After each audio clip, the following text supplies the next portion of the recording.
Everybody's angry because of the meta we're in right now.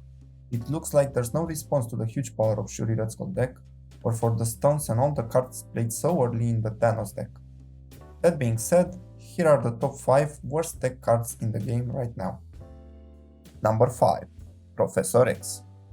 We start the list with Professor X. He has an ongoing ability that reads Lockdown this location, meaning that cards can be added or removed from that location by any means.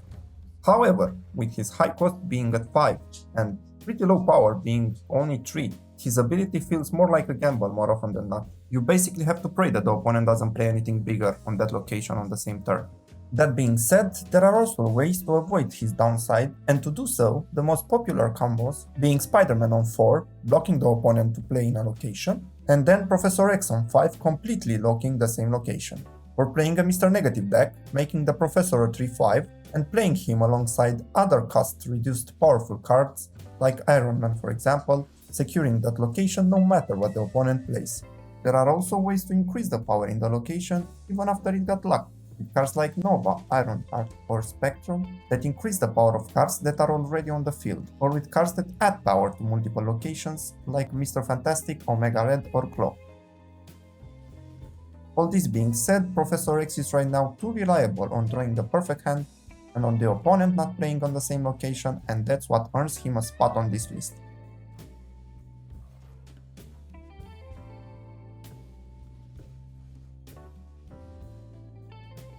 Number 4. Enchantress. I have to start by saying that Enchantress is not a weak card. She's on this list because she doesn't really fit in the current meta. With the on-reveal effect of deactivating all the ongoing abilities in her location, she can disrupt many powerful cards. Unfortunately, in the Shuri Red Skull meta, where the ongoing effects are bad, Enchantress's ability does more bad than good. Right now, the best decks where you can play her are decks that can do well without Enchantress. An example can be a Serra Control deck, where Enchantress can be useful only when facing an ongoing deck like Cerebro decks, Patriot, Devil Dino, or even on combo decks. Those decks are still somewhat popular in early or mid-pool 3, since not so many people there have access to the Shuri Red Skull or Thanos decks. Anything after that, she is unfortunately only occupying a space in the deck with no use whatsoever, and she does not compete with better tech options like Shang-Chi, Cosmo, or even with location-changing cards like Storm or Scarlet Witch. So we'll see what the future has in store for Enchantress, but for now she's one of the worst tech cards in the game.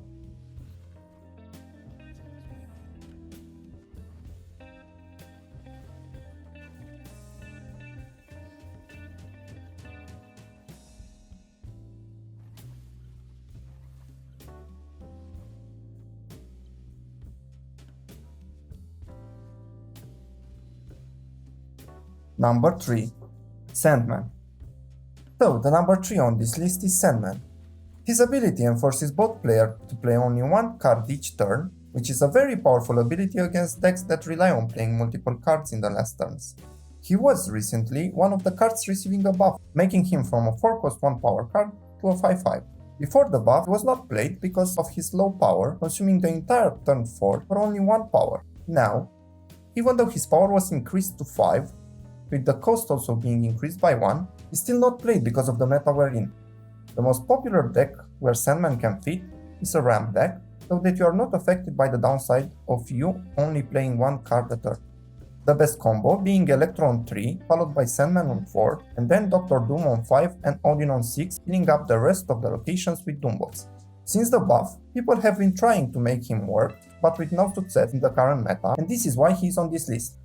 But who knows, maybe with the future buffs and nerfs, and with the meta changing, we can see him shine once again.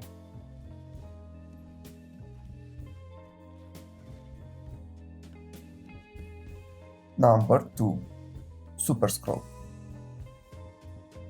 Super Scroll gets the second spot on this list. On paper, his ability of having all the ongoing effects that the opponent has seems very powerful, and there are indeed situations where he can win games by himself. One of the dream games for him are when the opponent plays double Devil Dino and you play Super Scroll followed by Mystique. This gets you double the power that the opponent has. However, as we discussed before with Enchantress, the current meta has no place for Super Scroll. You simply don't want to copy the ongoings from a zero deck. The fact that he is a pool 4 card makes things even worse, as by the time most people get him, early and mid pool 3 decks are not present anymore, and the cards from which Super Scroll can benefit are not played. Another huge downside of playing Super Scroll is that the opponents have decks built around their ongoing abilities, while you do not.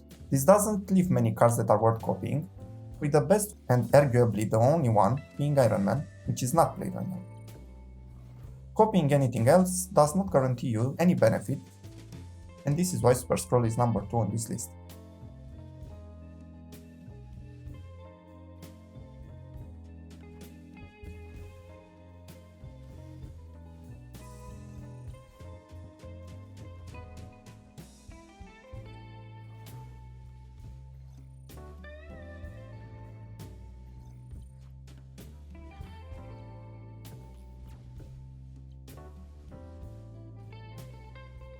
Number 1.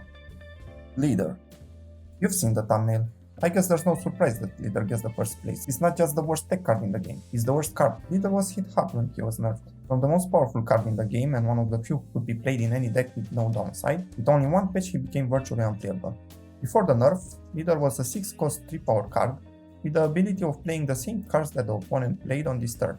The fact that he was a plus 3 power no matter what the opponent played made him the most broken card in the game. Now, remaining a 6-cost card but with the power increased to 7, his ability was changed in the worst possible way. His effect copies only the cards placed by the opponent on the location to the right of him. So if the opponent plays on the left location, either is useless, and if he is not, you still have to guess if they play in the middle or right location. We got from a card that could be played in any deck to a card that needs you to build a deck around him and to block the left location and force the opponent to play somewhere else.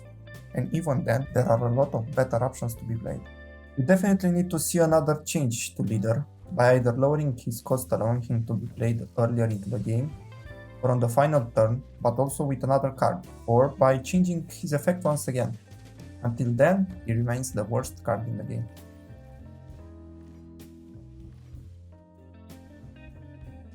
These are, in my opinion, the 5 worst deck cards in the game right now. Let me know in the comments if you agree with this list and if you think there are worse cards out there. Also, don't forget to like the video and subscribe to the channel if you enjoyed it.